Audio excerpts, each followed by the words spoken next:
The next question is Shai to you, man. So how to sell an Amazon store in the safest and the right way? Yeah, so before you sell your store, this is important to understand that after you sell it, you will no longer have access to it. So if there is anything you need for tax purposes, if it's reports, inventory reports, sales reports, then of course you should download them before you sell the account or do anything like that. And many people suddenly remembers a year after they sold the account that they need to file the tax report, and then it is much harder to get these things when you don't have access.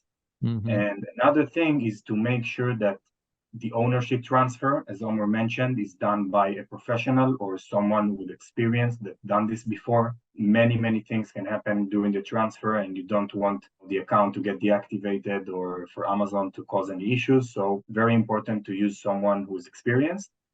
Another thing is to make sure there is not any inventory that is accumulating storage fees, or that there is not anything you need to pay to Amazon before you sell it that the buyer would have to deal with after the sale. So you should take care of these things before, take into consideration those fees as well. Of course, make sure the account doesn't need any verification. It's professional and active. It's in a state where you can now sell it and transfer it to another person. Very important to make sure of these things.